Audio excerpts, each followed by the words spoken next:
Wow, podcast 2 is a banger. Yeah, crazy. It's not even up yet. And with that, welcome to Talk Spec episode 3. Did you screenshot the thing for me? Yeah, I sent it to you. It says delivered, but I hope we're in the abyss. We actually, I get signal, but he doesn't. But we actually have the same mobile network provider. Yeah, it's because this Samsung in particular, from day 0 of use, has had some sort of thing where it's like, Wi-Fi? What's Wi-Fi? Oh, 5G?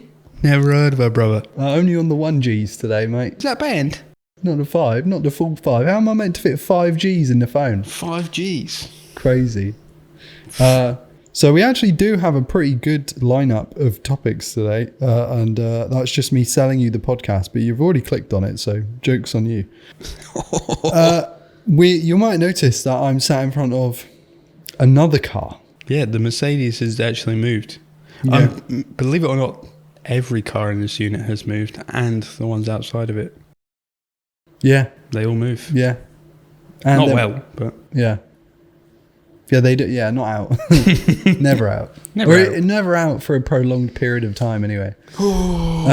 So yeah, TT, which you would have seen in the first upload, a video that we enjoyed. Like, we wouldn't have put it out if we didn't think it was decent, but we didn't... it's not in the same kind of style, maybe, or maybe it's not. It's just not filmed the way that we wanted it to film. I think in conversation with one of my very close friends, have described it as like the short form version of what we had initially thought of. Yeah, maybe. You know, because Yeah. it's like 150 gigs of footage condensed into 11 minutes and very concisely explained. Whereas we could have gone more detailed, because obviously all the repairs and stuff were filmed, but it just wasn't filmed in the way we wanted it to be. If we'd have filmed everything, if we did on the whole video, but I filmed everything whilst you were doing it, then it would have been like a 2-hour video probably. Yeah. But you started that, how long ago did you do that stuff? A year ago? Yeah. About a year ago. So that's been in the archives for a whole year. Yeah, and that's only one of the 2 from the archives. We still have another video to make from the archives. Crazy. But the car itself is great. It has Bluetooth sills. It has Bluetooth mid-range. But it's maybe one of the best looking cars of the 2000s, in my opinion. Yeah, it's really aged well, especially with like a smidge of lows and the spacers that came on the car. It looks really good. Like, especially the side profile looks really good. I think it looks better from the rear than the front.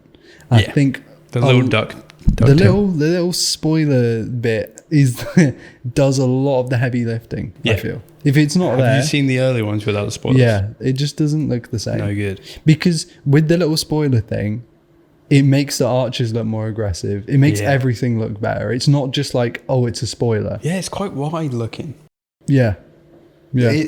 I think they're chronically underrated. I mean, they're like 225 horsepower if you get the BAM. The BAM.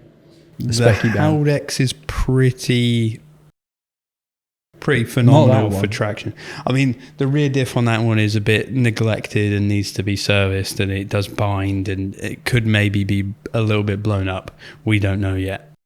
But that's insider information for the 28 of you that might view this. Holy shit. Not 28. But they drive really good. I wouldn't say it's like a phenomenal B-road car, because I think it's a bit heavy, and I think particularly the roads in Cornwall suit like lower horsepower, naturally aspirated stuff a bit more. Imagine if that worked. Just imagine if that thing worked. So I was driving it on the local roads. You all know the ones going towards town, where they got the tight turns, really, really tight turns.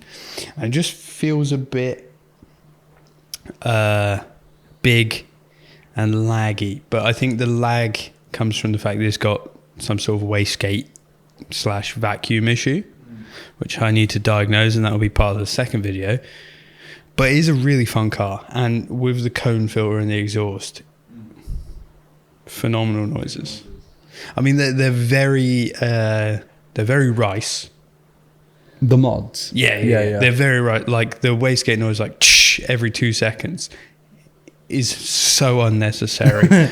But my, how do I word this?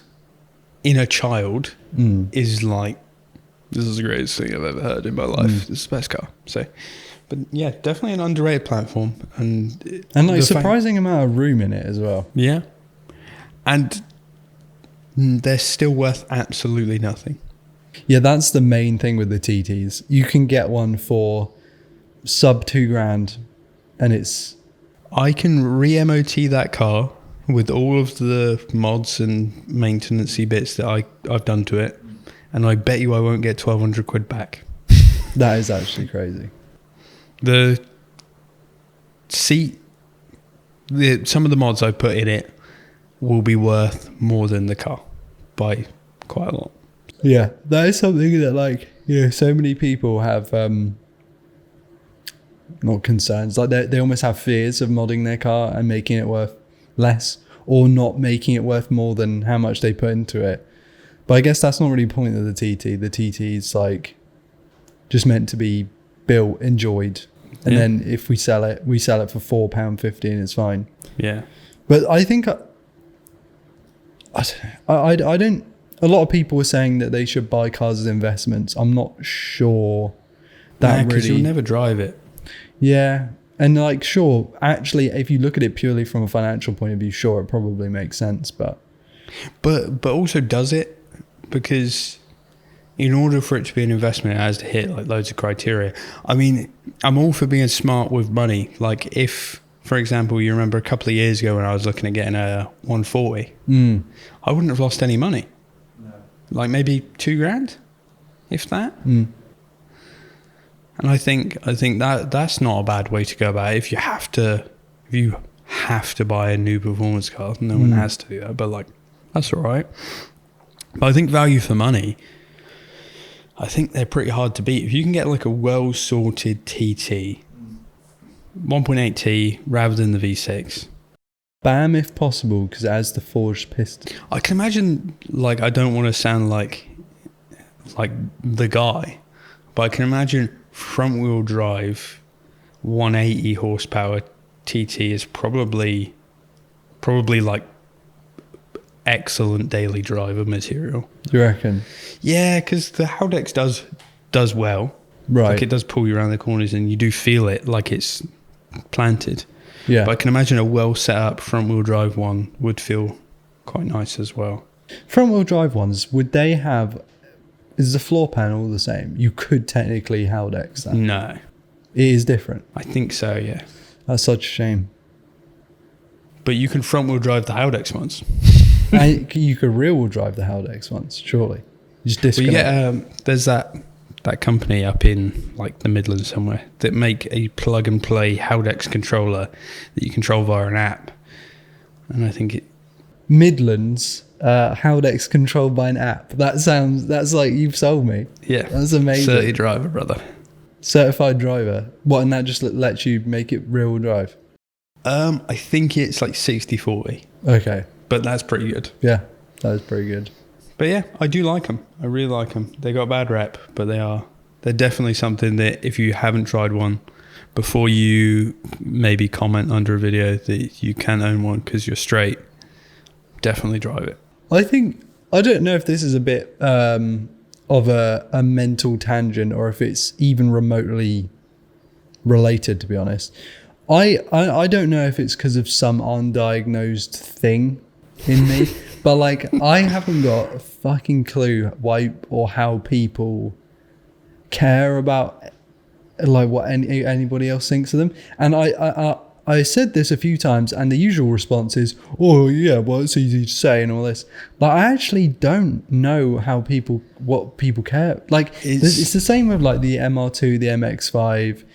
Katie refuses to drive an M140 because they're driven by cunts. I'm like, fair. It's actually a really good car. Phenomenal car. Like, but I just do not understand how people can care so much about what people think about them in any way.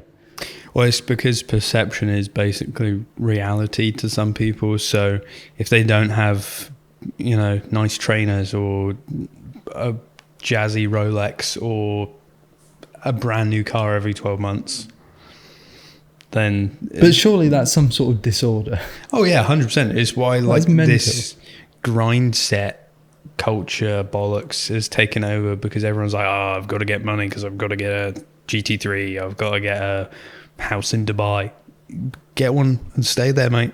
I just don't get it. Yeah, no. It's all a bit weird, and it probably becomes not to psychoanalyze people, but it comes from deep rooted insecurities where they feel the need to overcompensate with brands or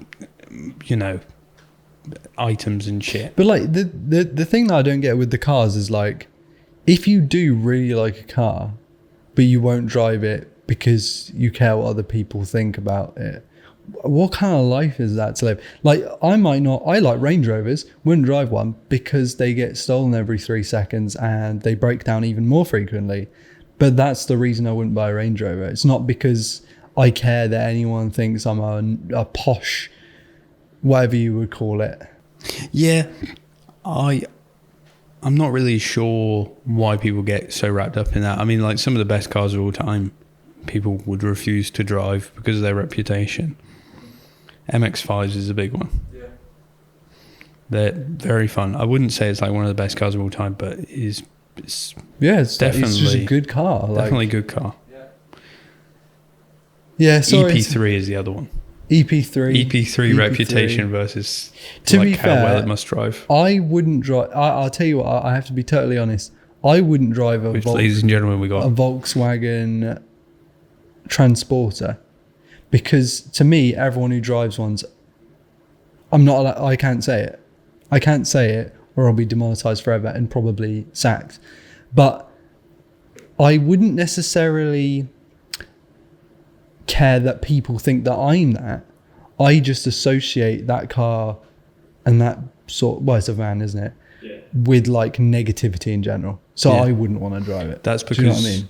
We're Cornish and we get invaded for 3 months of the year by 800 million transporters with dry road people in them that all break down everywhere and just cause carnage. Sorry guys, if you come down here on holiday, you're all welcome down here, but holy moly, your transporters. Yeah, it gets a bit brutal there for a minute. Which car make has the worst drivers? Oh, okay, boys, we've already segued and we didn't even know it. Yeah, right. So I thought about this when I was leaving the unit yesterday. When one wheel peeled out of the unit, you're like, maybe I'm the worst, right? Absolutely not. Yeah, it's one of those things because I think car brands, different drivers from different car brands have a reputation, like Golf R drivers, etc. Sure. RS3s. Yeah. VAG drivers, they can all be put into one. Right. BMW had the crown for so long. Right. For so long. No indicators. They had all this reputation. Yeah. I am petitioning here at this moment for it to be passed over to either, and I'm open to votes in the comments, either Vauxhall drivers or any new EV driver. Vauxhall drivers, because they all appear to do 50 in whatever lane they're in at any time. It could be 50 and a 30. They're just always or doing it could 50. Could be 50 in a 70. Yeah. Right, and then the other one is the EV drivers who do either Mac Jesus down the A30 and they just zoom in everywhere, right up your ass, tailgating, weird braking at weird times. The regen, bro. They're not braking. Those brakes haven't been changed in 300,000 miles. They're but if they're touching the brake pedal in an EV, then they are. Yeah. Can't say that. They are special little guys. So I'm leaning more towards EV drivers, and I would put a special emphasis on Teslas. Okay.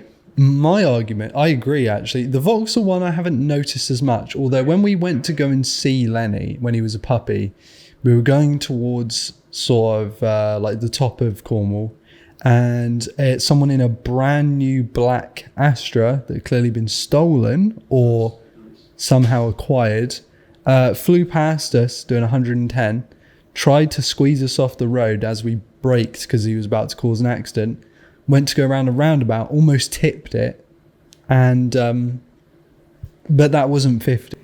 Vauxhall drivers. I'm sure as you leave Cornwall and get into like 30 driver territory, it changes rapidly to VAG products. But I think EV drivers are the worst drivers on the road, and especially Tesla drivers. I have a few of these. The Ford Cougar, the modern Ford Cougar, the one that's the size of a bus, and that usually you'll see one person get out of. No need to drive a Ford Cougar. There's one that lives down my lane that can't reverse, just can't reverse in a straight line. You catch them always on country roads. They're like, I need a Ford Cougar to get anywhere, and then they get stuck in a ditch because they can't see because they're Ford Cougar drivers. The next one, hang on, I did have this in my head. Got a list of them. Fiat 500 drivers. That's the other one. Drivers. Because they're just strange guys. Like, usually women, to be fair. But I can't say that women are bad drivers because they're not. Katie is the best driver I've ever been in a car with. I actually don't understand how or why. But she'll rally stage it. Complete control of the Fabia the whole time. Drives it like it's a fucking Focus ST, basically. She wishes it was a Focus ST. But yeah, Fiat 500 is a bit of a weird one. A Bath, not so much. I mean, they're the same car, but you never really notice it the same way. Like Fiat 500s are just particularly, maybe it's because they're obvious cars. They don't look like other cars. So they do stand out a bit more in regular traffic. But yeah, they just sort of, even though they are the size of a pencil eraser, they have no idea how large their car is at any given moment, which I think is kind of crazy. And then thirdly, I would like to say Subaru drivers, as I've become one of those and terrorized my mum the other day when I put the L plates on. Took Paddy, Katie and mum to the and just hit boost a few too many times. My mum was like, "Can you please slow down?" And when my mum asked you to slow down, you know you've done some shit, because my mum would do 100 at any given moment in the ST. Well, I'm curious to hear what the 25 or so people have to say about this. I reckon the popular one's going to be Tesla drivers. Yeah, Tesla driver is the obvious answer. Clapped out E46 driver. in the top bracket. In the top bracket for sure. Vauxhall drivers as a whole. Emmets. Don't know if that's a racist statement or not. No, but also that could be any car. Yeah, it's usually like a Q5 or a Q7 they've like parked on the beach and got stuck somehow. Yeah. Also Range Rover Evoque drivers. Evoques. I think generally you can just say that there's something wrong with them. Sure, yeah. Because the best bit about the Evoque is it the 2.2 SD4? 2.2. Right? Barely any power to it. Also just no MPGs. We're talking mid to high 20s from a 2 or 2.2 litre diesel. That's ridiculous. Is that the Ingenium? Is the Ingenium 2.2 or is it 2 litre? I think the Ingenium's a 2 litre and it's the 2.2. Either way, scrap. The SD4. It's cool that you can buy scrap brand new these days. It really is. I actually think JQ drivers might be the best drivers on the road. Right. I will not tolerate any JQ slander. Exactly. As a JQ fan, JQ sponsor us, please. They're going out, they're spending 23 grand on a brand new car. Looks like a Range Rover. Goes like a Range Rover. Probably goes like a Range Rover. It probably gets the same MPG as a Range Rover. It probably actually I would love to see the stats, and I'll have to review this.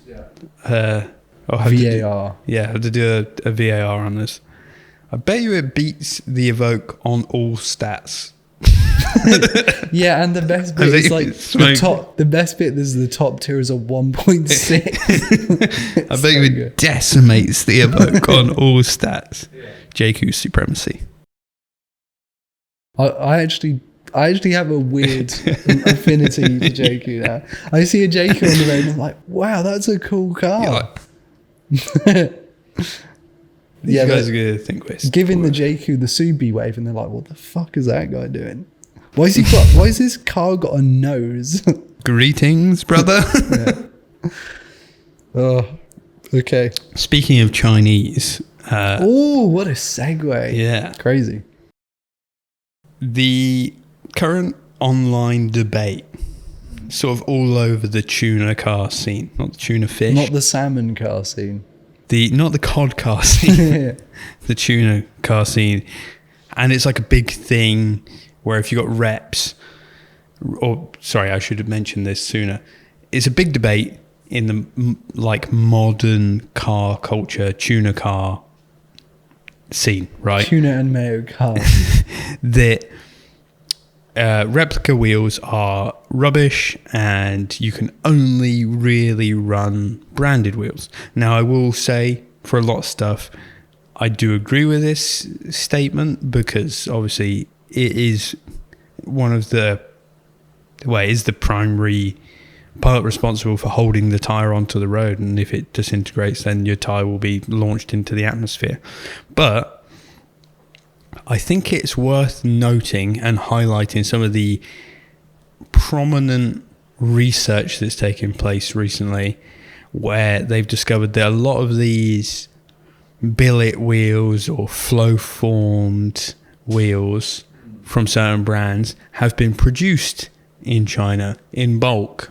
An example of this, I feel like naming the companies will probably get us in trouble, but some prominent American wheel companies that produce wheels for big trucks that weigh like 3 to 4 tons.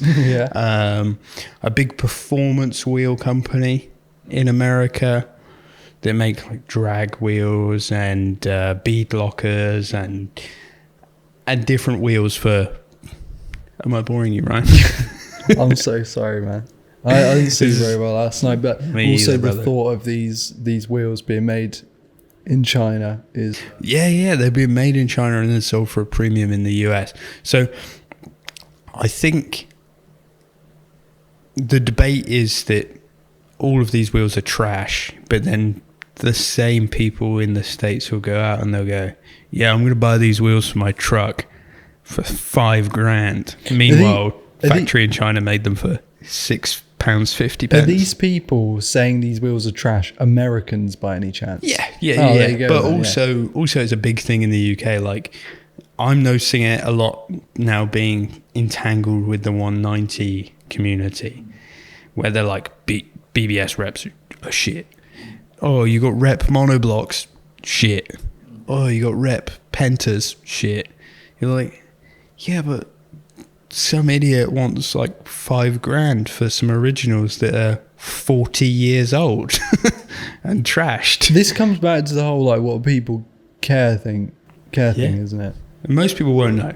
But no, didn't Will and Edwin talk about this recently? Yeah, on a video.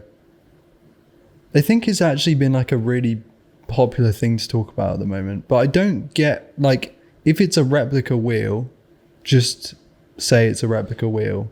And if it's, but like, don't try and,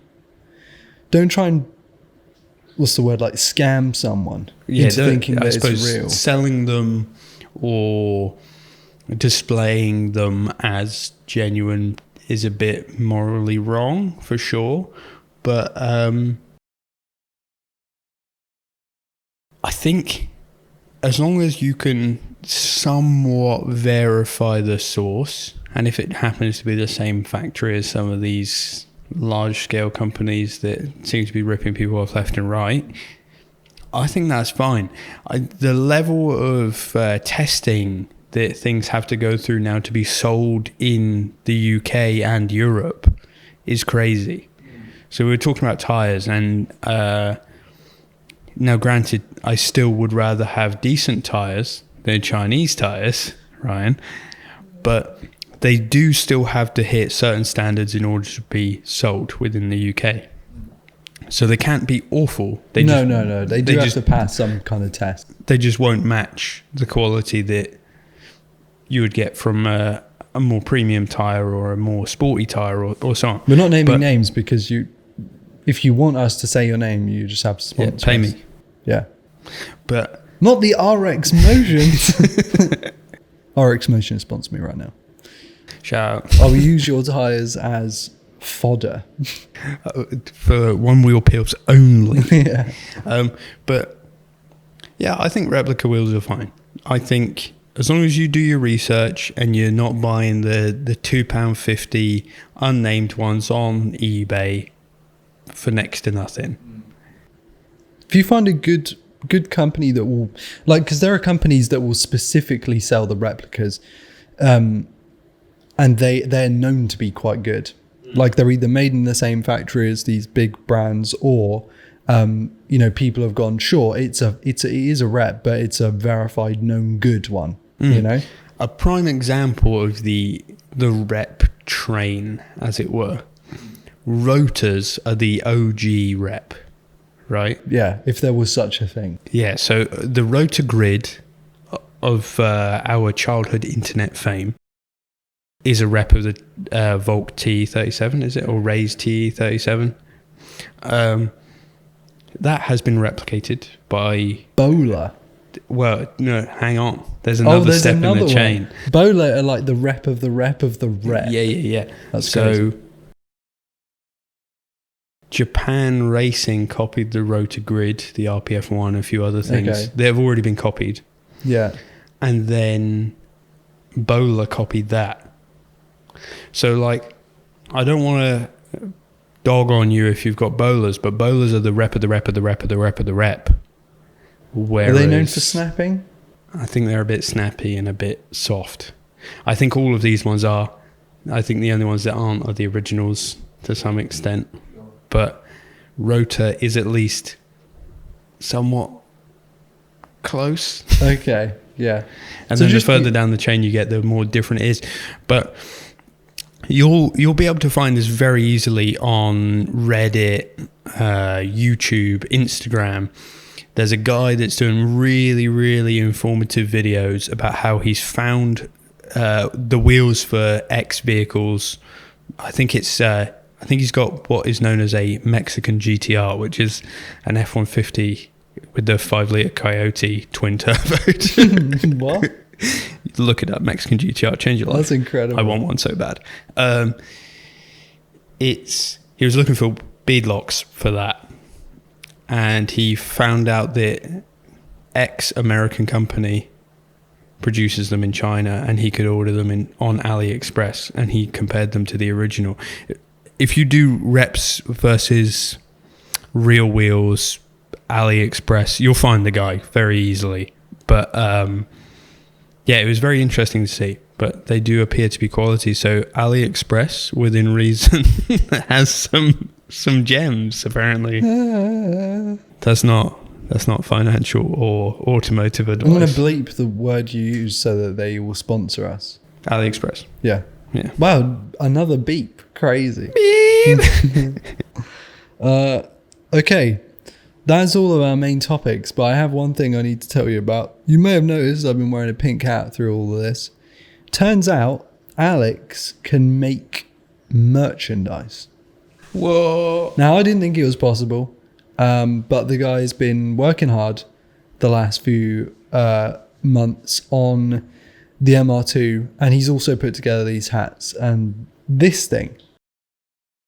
Tell the ladies and gentlemen what that is. This is our logo for the workshop, the Speed Emporium. Now, I don't know who the wizard guy is. I'd like to think he's me, but I'm not that good yet. So maybe someday, but I think that's a cool looking logo. Yeah, now before anyone goes, oh, you just got AI to make that. We did not. We paid a Polish lady a lot of money. I had to take a mortgage out on it. And I Very think the talented, logo, though. I think, yeah, she's phenomenal. I think the logo is fantastic. We actually spent time to find a designer that we liked the stuff from. The problem with AI, it makes a lot of cartoony looking stuff, but cartoony kind of looks good. It just doesn't look good when an AI does it. Yeah. So I found essentially not quite a full cartoon artist, but her style is very much like that. And she made us this really cool logo. It has features such as the wizard with the donut / tire hat. It has the flat 4K logo into the bottom. And the Speed Emporium is what we're sitting in right now. So, I mean, by buying this merch, not only are you supporting us, but you're supporting us supporting an actual artist.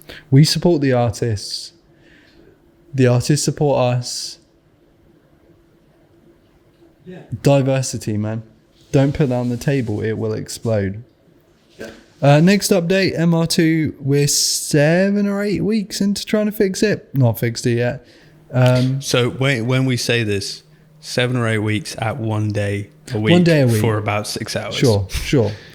Sure. But even still, we are deep. My hard drive's completely full now. I need to buy more storage for all this stuff. And the footage of the MR2. And it's just kind of not doing the thing that I bought it for, which was being reliable. Because they said you should buy a Toyota. Toyotas never break down. They're always fine. This one has been just a cunt. There's no other way of putting it. Wow. It's been a fucking cunt. Yeah. Now, I love this car, I must say. And the reason I'm just like, it's a really good shell. The reason I haven't just considered getting rid of it is because it's just too cool to me. Yeah, and it's first car. And it's got a lot of potential. But that Toyota engine. Yeah. So, I mean, That's for a piece of shit. automotively inclined out there, we have gone through all of the traditional processes of diagnosing a fault. So we started off with all the free stuff. You know, we vacuum / smoke tested Like 3 times. the intake 3 times. We've followed the known issue of coolant air bubbles in the IAC by bleeding the coolant countless times. We've changed the IAC for an IAC from another vehicle, and that did take the idle to 800 for a split second before the car goes, brother, what are you doing? I idle at 1800 RPM. We switched the throttle position sensor over, looped up the throttle cable, refined the throttle cable so there wasn't too much slack on it. And we've utilized some aspects of the internet to compare the data we're receiving to known quantities of like what is expected from an MR2, and it is all within spec. So my inclination is that either the ECU is faulty or one of the sensors is faulty, but according to the car, it's fine. But it's like a horse. Yeah. It's like a racehorse, and the guy comes and pulls the gun out. And he's like, no, I'm fine. My leg's not broken. Fine. I've got 3 other legs. We're fine. That's what the ECU's doing. It's like, no, there's no fault here. I don't know what you're talking about. Never heard of it. Keep it together, guys. Like, no, it's fine. You don't have to get rid of the 1ZZ. The 1ZZ actually best engine. Guys, he's got the Honda engine right there. Yeah, that's what's going on. Yeah. So, I mean, if there's any MR2 experts out there. Because we certainly fucking are not. No. I can take the airbox out in 4 seconds. Oh, God. I can take the airbox out in the hot swap no battery. time. Didn't realise. Yeah. But I am stumped. And the council of people that we have brought together to try and also figure this out are also stumped. Yeah, the Jedi Council of people that I know with more knowledge than me are like, We even, not to condone the use of AI, inputted all of this information into AI, and AI was like, yeah, sounds fine. And I was like, thanks, man. Yeah, so that's an update on the MR2. The last week's podcast will be going out this week. This week's podcast will probably go out either next week or in 2 weeks. But I even imagine if this podcast doesn't come out for another 2 or 3 weeks, it still won't be done. Yeah, probably not. It's we've got it almost fully ready for MOT. We booked it in for MOT. It's going for its MOT. If it fails on something that is related to the issues we're having and not just like a ball joint or something, then I figure I'm going to plan B. Yeah, plan B is a good shout. Plan B. But you won't know what plan B is until it's too late, I'm afraid. What else do I have on the list? 1 second. My first big job on the car. Oh, yes! Yeah. So even though it's a piece of shit and it just it refuses to run normally, I did a corner of the front of the discs and pads on this car. First big job I've ever done. It wasn't that big a job, but you know what I mean? It wasn't but it's the first work you've done. The first proper work. And it was way simpler than I thought it would be. Once I'd figured out I needed to loosen the bolt instead of tightening it. You're like, fucking hell, this is tight. And yeah, it was really good. Like, you walked me through it. You were just sat there with your broken back going, yeah, mate, just grab this, mate. Yeah, I'm going to go in with some Renegade. Fucking, they'll be $4,000. Yeah, it was really quite simple to put together. And then I did some brushing on the wire brushing of some of the bits. Wire brushing. And it felt good to do it. Just wait until you have to service it. I can't wait because when it fails the MOT, I won't have to service it until I put plan B in there. Will I? Realistically? Yeah, I suppose not. If it's not roadworthy. If it's roadworthy though, which it will be. It fucking will be. Yes, I will be servicing it. But if it's not roadworthy, I'm almost hoping it isn't. If it's not roadworthy, then you're pulling the engine. That's fine. I can do that. I've watched you do it. Just to get the I've watched you do it just to get the clutch off, the gearbox off. Yeah, but I don't have to care about anything. So I could just undo all the bolts and let it just fall out. Yeah, true. Easy. True. What was I going to say? Yeah, if it's not roadworthy, then I'm saving £35 a month in tax. I'm saving a few £100 for a year's worth of insurance. I've got to pay for storage, but even that will be like £100 a month, £120 a month. I'll still technically be in the green. Nice. So you'll be green. I will look at it every day and be absolutely devastated that I can't drive it. I think, and I think it will get really bad when the dodgy MOT on the Subaru comes back to bite me. And not that I did it, someone else did it. And then when that comes up for MOT in February and there's not a single MOT pass on that car, I'll go, why the fuck did I pull the engine on that MR2? But that's okay. That's what car 3 is going to be for. Oh, yeah. You don't know car 3. You'll never know car 3. I don't even know car 3 yet. I don't know. I also think we should turbo that. I've been looking into that. Okay. What's your first car? 400 wheel horsepower little thing. Weighs 1,100 kilos with all the bits in it. But 400 wheel horsepower. How much was that to insure? What insurance? Money. What vehicle? What license and registration? Just waiting for a mate. Collision. What collision?